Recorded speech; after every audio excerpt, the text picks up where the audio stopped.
Olá, eu sou André Miceli e esse é o podcast da MIT Technology Review Brasil. Hoje, eu, Carlos Aros e Rafael Coimbra vamos falar sobre o novo papel do CTO. Nossa conversa vai se basear num artigo que foi originalmente publicado na Technology Review americana, que se chama From Chief Technology Officer to CEO. E vamos entender como é essa nova trajetória dos diretores de tecnologia que assumem um papel estratégico nas suas empresas. Quero lembrar que esse podcast é um oferecimento do SaaS e da Salesforce. O artigo começa falando sobre as estratégias de tecnologia que são desenvolvidas nas empresas e a capacidade dos CIOs de entregá-la são essenciais para o sucesso do negócio, não apenas para gerenciar o desempenho e a eficiência dos custos da tecnologia, mas para criar uma arquitetura de agilidade que permita novos modelos de negócio e aproveite as oportunidades que aparecem no mercado. A arquitetura geral de tecnologia de uma empresa é cada vez mais uma plataforma que viabiliza a transformação digital e não só está associada à diminuição dos custos operacionais como costumava ser. E isso vale para o lançamento de novos produtos, o processo de digitalização, análises, utilização de recursos de machine learning, integração com clientes e terceiros e agora, depois da pandemia, a criação de uma infraestrutura que permite aos funcionários que trabalhem de forma produtiva em qualquer lugar. E aí talvez o exemplo mais latente dessa história toda seja o varejo. Enquanto as vendas no varejo global vão diminuir mais de 5% esse ano, o e-commerce vai crescer mais do que 15% em 2020, totalizando 16% das vendas globais e comparados aos 13% do ano passado.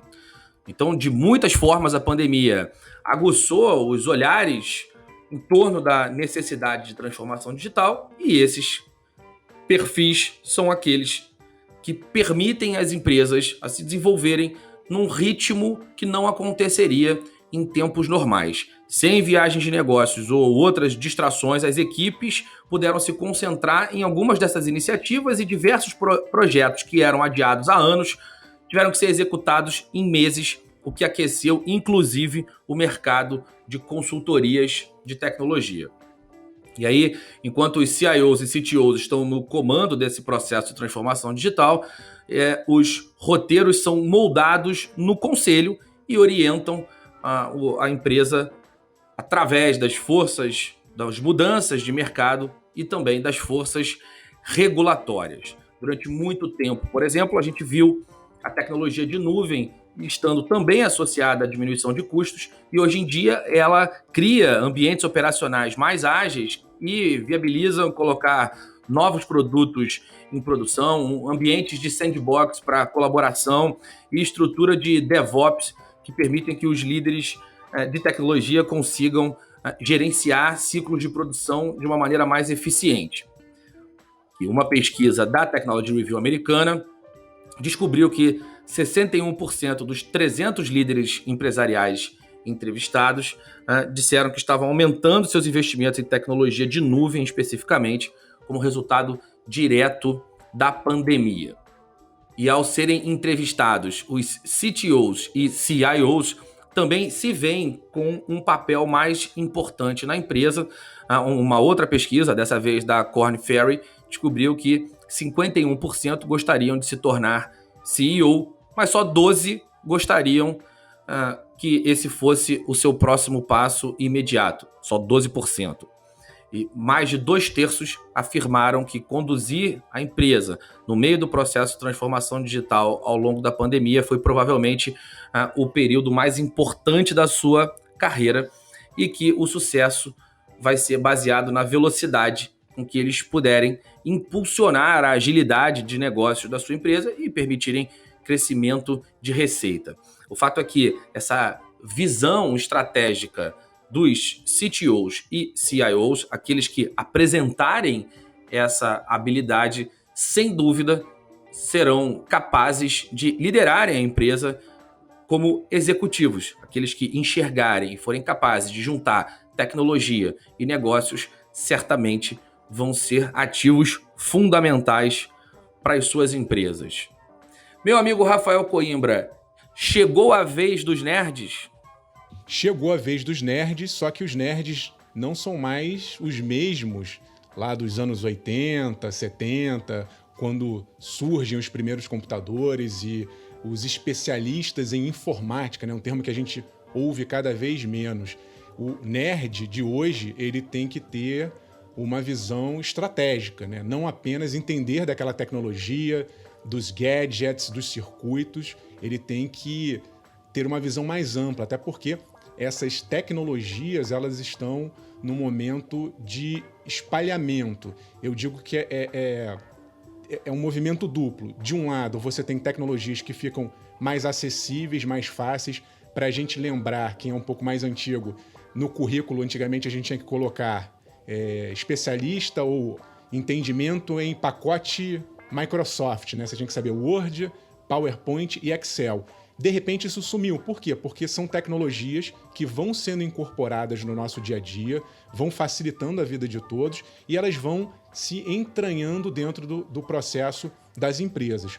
Por outro lado, novas tecnologias têm surgido, como a computação em nuvem, como inteligência artificial, e aí cabe a esse novo nerd estar antenado para o que está vindo por aí e saber ser uma espécie de um maestro, né? Articular essas tecnologias, fazer com que elas sejam integradas, identificar os profissionais que vão ter que se especializar mais, os outros que vão ter que já incorporar tecnologias assimiladas e fazer com que essa roda gire. Então, é isso, é um novo nerd, um nerd muito mais capacitado, com uma visão muito mais expandida do que a de antigamente.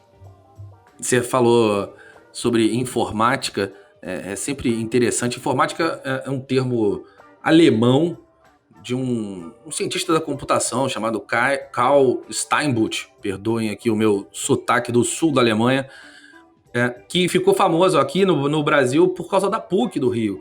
A PUC do Rio que fez o P15, que inclusive era uma homenagem ao projeto 15 do próprio MIT, de colocar profissionais de tecnologia da informação no mercado, adotou o termo e ele ficou muito famoso naquela primeira onda ali, até o início dos anos 2000, e realmente agora ninguém mais fala que faz informática, não existe mais a faculdade de informática, a gente seguiu o padrão americano de ciência da computação ou engenharia da computação e por aí vai.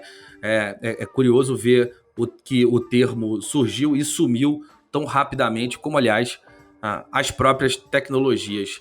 E aí, Carlos Aros, você vai ver um CIO ou um CTO no comando das empresas?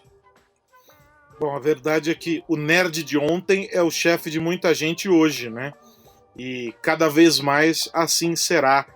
O grande ponto é que a gente acompanha aí, ao longo desses últimos meses, uma discussão um pouco mais intensa sobre a transformação nas companhias, e algo que não é novo, é importante dizer, mas que, como um grande fato surge, acaba ganhando destaque. E esse grande fato é uma crise que se impõe, faz com que muitas empresas tenham de se reinventar, de rever custos, de reorganizar a operação para continuar caminhando e não parar.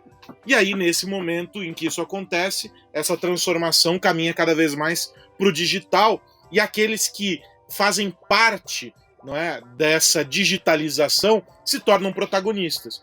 As empresas que melhor estão vivenciando esse momento aqui que a gente está vivendo são aquelas que já fizeram essa transformação há algum tempo, que incorporaram os profissionais de tecnologia às demais unidades da empresa, que entenderam que a tecnologia ela não é um braço da empresa, mas a tecnologia ela é a empresa, e a partir das decisões que se toma em relação a investimentos com tecnologias e a adoção correta de ferramentas para o caminhar da empresa, você consegue ter um negócio mais saudável, um negócio que consegue trazer resultados, que consegue se reinventar, que tem mais agilidade.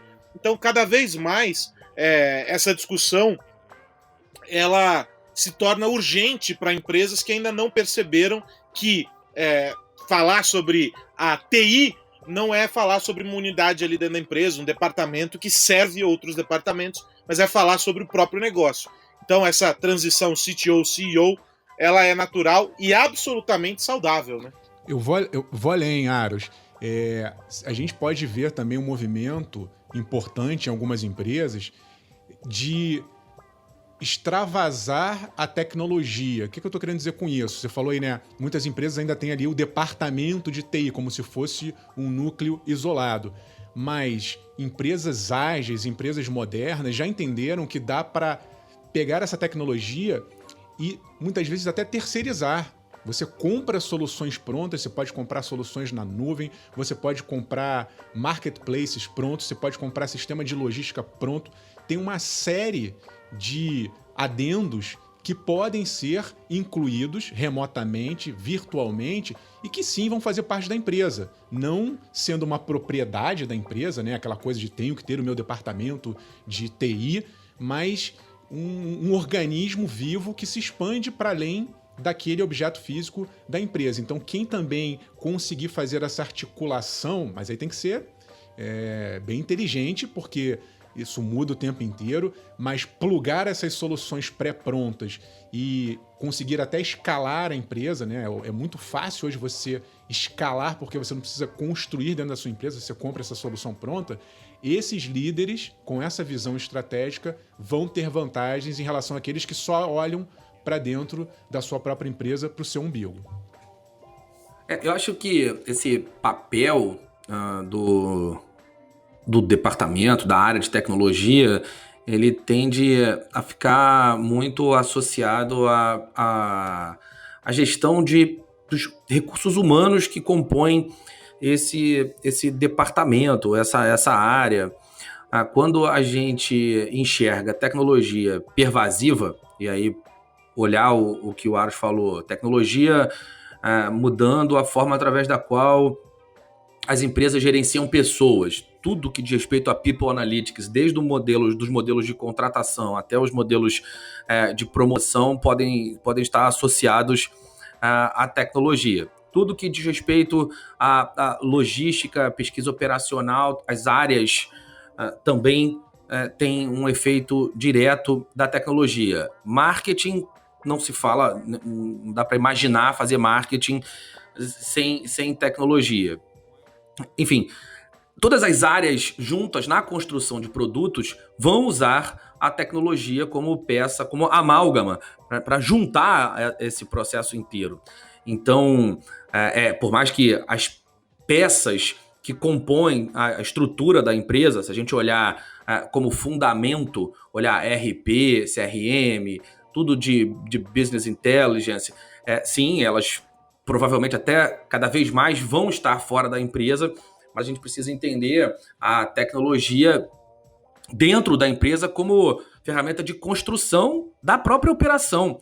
E aí, à medida que as organizações se tornarem customer-centric, e elas vão se tornar, colocar o cliente no meio, desenvolver produtos para esses clientes, parar de enxergar a relação tecnologia, áreas de negócio como a relação cliente e fornecedor, mas passar a ver esse funcionamento como uma engrenagem única, onde são medidos pelos mesmos indicadores de desempenho, estão preocupados com os sucessos dos projetos e não da gestão do projeto em si, que é como a gente viu a área de TI muito tempo, e por isso a área de TI e a área de negócio brigaram durante tanto tempo. À medida que o CIO for ganhando essa importância estratégica, vale lembrar, fazendo um resgate da área de tecnologia, que ela nasceu para cuidar basicamente de estoque e folha de pagamento. Elas estavam debaixo dos departamentos de operação ou dos departamentos financeiros porque era um custo. A tecnologia estava associada a botar a roda para girar, quase um mal necessário. À medida que o tempo foi passando e que os produtos digitais foram ganhando protagonismo nas estratégias das empresas, O CIO ou o CTO, dependendo da estrutura organizacional, passou a ser também uma chave para aumento de receita e, nesse momento, ele assume um protagonismo, assume um papel completamente diferente daquele que ele tinha até então. Isso é uma baita oportunidade para esses profissionais. O Aros estava falando do nerd, que o Bill Gates tem uma frase exatamente assim: não brinque com os nerds da sua turma, é muito provável que algum deles seja seu chefe no futuro, falando para a molecadinha. E é mais ou menos por aí. À medida que o tempo vai passando, esse papel associado à visão estratégica, criar produtos, fornecer gente, mão de obra e pensamento para que esses produtos sejam o cerne da operação, faz com que o CIO ou o CTO tenham realmente um papel muito diferente daquele papel que tinha até então. Ô André, se a gente for buscar até nas grandes empresas aí que fizeram mudanças importantes no modelo de negócio, né? E a gente for pegar, por exemplo, a Microsoft e todo o processo que levou a esse novo momento da empresa hoje, com foco na nuvem. Toda essa mudança foi promovida por um cara que gerenciava uma área técnica, no caso era a área de cloud, né? Que é o Satya Nadella. Ou seja, você tinha lá atrás um cara com uma visão mais técnica, com uma visão focada em uma estrutura, em uma operação da empresa, não necessariamente um CTO, mas que tinha um olhar em ferramentas e que depois trouxe isso como visão para traduzir isso para o negócio como um todo. Ou seja, a gente tem exemplos no mercado de líderes que talvez não sejam CTOs nesse formato em que a gente está discutindo aqui, mas que conduziram a empresa para uma transformação, tendo como foco justamente esses eixos que a gente está comentando aqui. E isso mostra que, no artigo aqui que está na nossa tela para essa discussão, é isso que tem como pano de fundo importante, esses caras eles estão preparados para dar esse próximo passo, porque a primeira parte da lição de casa eles já fizeram. Eles entenderam que pensar o negócio é pensar também nas ferramentas que vão viabilizar esse negócio como modelo, né, de operação. E em um segundo momento, esses caras passam a lidar com uma situação em que eles têm que pegar tudo isso que eles aprenderam no primeiro passo e somar a uma capacidade de liderar pessoas, ou seja, de mobilizar, não é, as equipes, os times e liderar de fato. E aí você junta tudo isso e tem essas figuras que a gente está colocando hoje, que talvez ainda representem um universo restrito, mas que, sei lá, daqui a 2, 5 anos vão ser muito mais representativas do que são hoje. Satya Nadella, que substituiu um cara de negócio, de vendas, o Steve Ballmer, que fez uma gestão, enfim, discutível em seu tempo de Microsoft. Teve resultados muito complicados, as ações deram uma patinada gigantesca, e quando o Nadella assumiu, as coisas mudaram completamente, e ele, exatamente como você falou, tem uma visão muito diferente de negócio. Nadella foi Sun, na época Sun Microsystems, depois foi vice-presidente de cloud da Microsoft e botou a Azure como parte central da estratégia da empresa. Outro cara que conduziu uma mudança muito significativa, que também vem de uma área técnica, mas aí da Silicon Graphics, foi Apple, foi o Shantanu Narayan, que é o CEO da Adobe.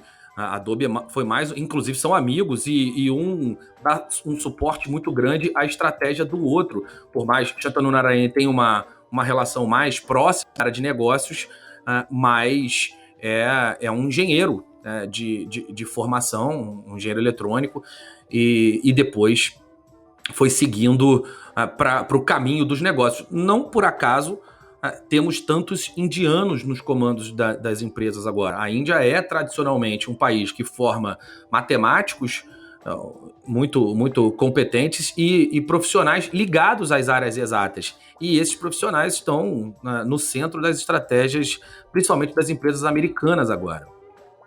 O Tim Cook também, né? O Tim Cook veio de operações, ele reestruturou toda a logística da Apple antes de virar braço direito do Steve Jobs lá atrás, né?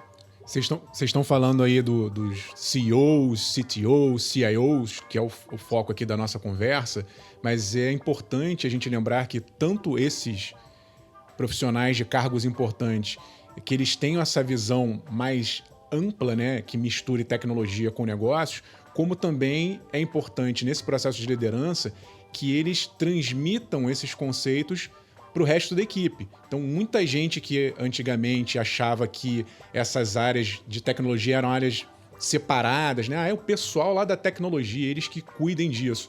É importante que a gente entenda, né, qualquer empresa e em qualquer tipo de atividade, que a tecnologia está intimamente ligada a tudo. Ela já entranhou no sistema das empresas e muitas vezes, muitas soluções podem surgir a partir de pessoas que não necessariamente nasceram com a cabeça tecnológica, né? Estão em áreas comerciais, em áreas que não mexem ali no ferramental, mas se elas tiverem essa visão de que uma solução uma proposta que ela tiver, juntando com alguém que entenda um pouco mais do ferramental, a partir dali pode surgir uma solução muito importante, até em cima do que o André falou, dessa relação direta com o consumidor. Se a gente descobrir novas soluções e misturar tecnologia ali, pode sair um caldo bom. Sem nenhuma dúvida.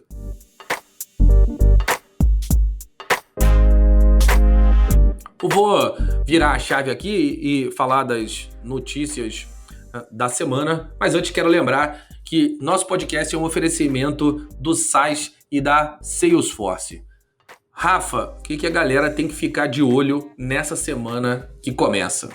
André, começaram as campanhas eleitorais, né? E tá todo mundo aí de olho no que os candidatos e candidatas estão falando, propostas, e uma preocupação que vem lá da eleição anterior é a das fake news. E o TSE acabou de fazer, já estava fazendo campanha na televisão e agora ela firmou uma parceria com algumas empresas, né? Google, WhatsApp, para tentar diminuir fake news. Eu acho um movimento válido, ele é tardio, ele em 2018 deixou muito a desejar, né? Na última eleição não foi bem, não teve campanha educativa, mas agora chega.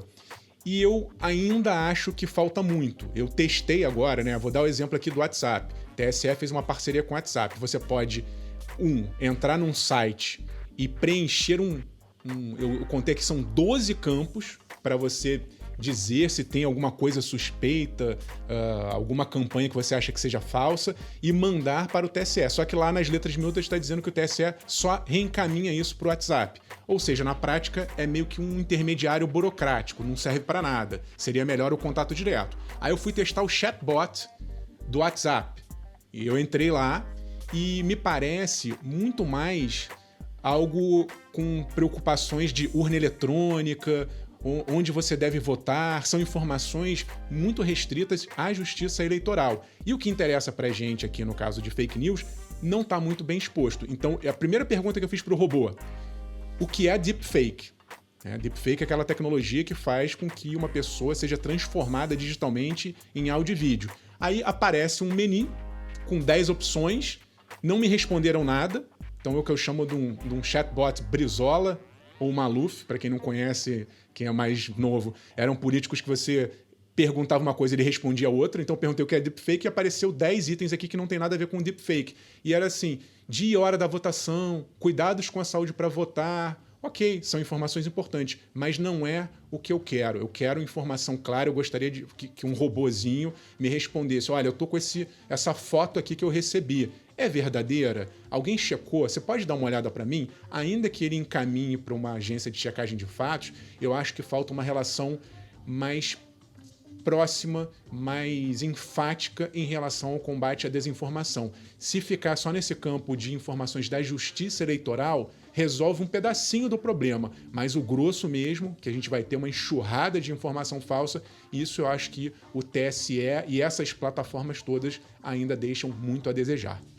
Sem contar o fato de que os algoritmos das redes sociais que escolhem os posts que vamos ver, até então não foram mexidos ou não fortemente mexidos, por mais que a gente venha acompanhando uma discussão muito grande em torno da prática, né, de maximizar a experiência dos usuários. E ao maximizar as experiências, né, essa busca faz com que esses algoritmos publiquem mais do mesmo, reforcem muito mais as nossas visões do que confrontem essas visões.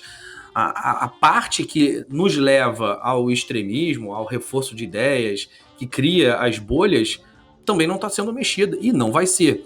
E a granularização dessa eleição de prefeito, a briga ali na cidadezinha, torna muito mais difícil o combate a esses movimentos de desinformação e de fake news. Eu vejo um momento bastante complexo de utilização desses recursos nessa eleição. Muito embora a gente tenha ali um efeito Covid que de alguma maneira dissipa um pouco dessas discussões, as pessoas estão discutindo muitas outras coisas, ainda assim a gente deve ver uma campanha bem suja no que diz respeito a essa prática. Meu amigo Carlos Aros, o que temos para essa semana? Para essa semana e para os próximos meses, André, uma discussão que não é nova, mas que vez ou outra ganha força e agora parece que, em definitivo, vai gerar aí bastante dor de cabeça. É a Lei de Serviços Digitais da União Europeia, que, vai lembrar, né, o Bloco Europeu vem pressionando as gigantes de tecnologia por uma menor pressão sobre a concorrência. Então as práticas antitrust, etc., vêm sendo condenadas, vêm sendo tentadas pelo Bloco Europeu e as ações dessas empresas condenadas. Já houve multa, já houve processo, já houve discussão e agora essa lei, o Digital Services Act, tenta criar aí um espaço para que as empresas encontrem limites nas ações que elas promovem. E aí tem dois aspectos interessantes dessa legislação. Um deles é a proibição de que empresas como Google, Facebook, Amazon e Apple, para ficar nas 4 gigantes, favoreçam seus aplicativos e forcem usuários a se inscreverem em pacotes de serviços. Os serviços se tornaram aí uma fonte de receita recorrente para essas empresas e, claro, elas estabelecem uma pressão bastante grande para que os usuários assinem, ou seja, tem uma concentração de esforços para esse convencimento.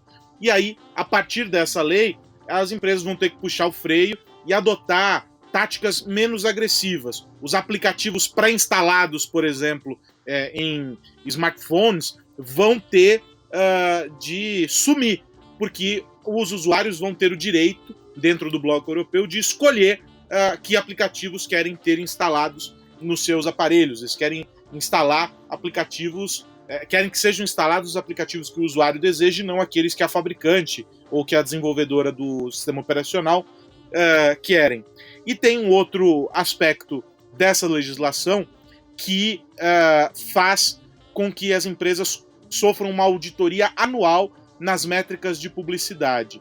E aí isso é um golpe duro sobre o Google, principalmente, porque a empresa já vem sendo alvo de sanções e de fiscalização pela União Europeia, justamente porque se entende que o Google utiliza o seu espaço para favorecer os seus próprios produtos. E isso acaba coibindo ali, de certa maneira, a ação de concorrentes menores e mesmo de outros gigantes. Então, a partir dessa medida, a União Europeia vai tentar colocar um freio nas ações dessas gigantes.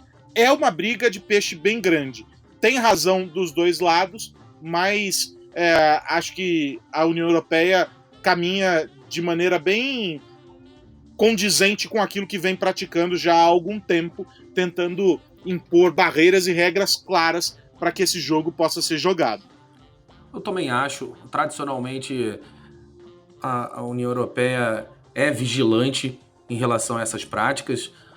Talvez a primeira briga que se tornou notória tenha sido a da Microsoft com o Internet Explorer, e a Microsoft apanhou bastante ao longo desse processo, e desde então essa vigilância se manteve ativa.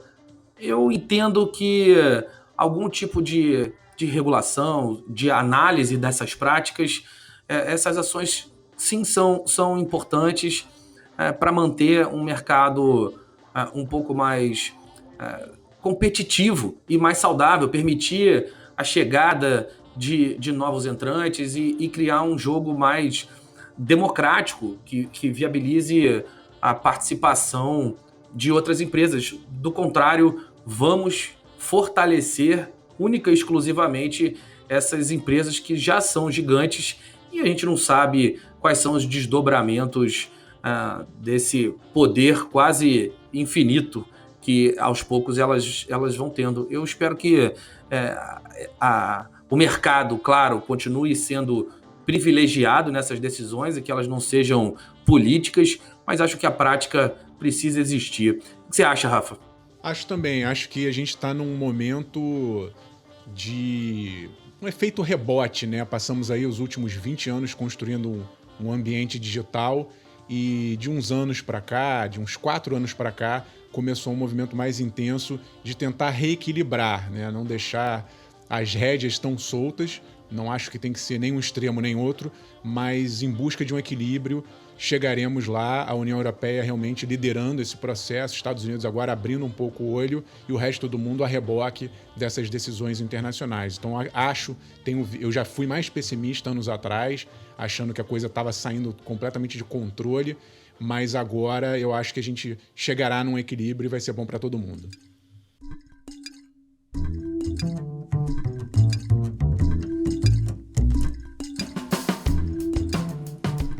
É isso, meus amigos, ficamos por aqui na edição de hoje do nosso podcast aqui na MIT Technology Review Brasil. Rafa, até semana que vem, meu amigo.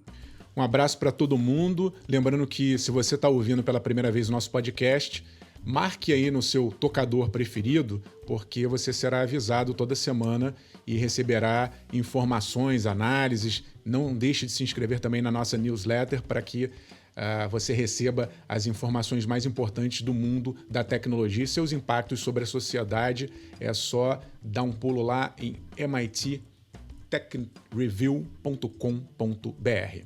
Carlos Aros, até semana que vem. Até a semana que vem, André Miceli. Minha sugestão para aqueles que nos acompanham é também nos acompanhar nas redes sociais, @MIT Tech Review. Dá para falar com a gente também por e-mail, esta rede social primordial, é só mandar lá para redacal@mittechreview.com.br e fazer críticas, comentários, sugestões, mensagens de amor. É só escrever para a gente que a gente sempre responde lá pelo e-mail. Um abração e até a semana que vem. Um abraço para você, meu amigo que nos ouve. Até semana que vem com mais podcast da MIT Technology Review Brasil. Lembrando que esse podcast é um oferecimento do SaaS e da Salesforce. Carlos Aros, Rafael Coimbra, até semana que vem. Tchau!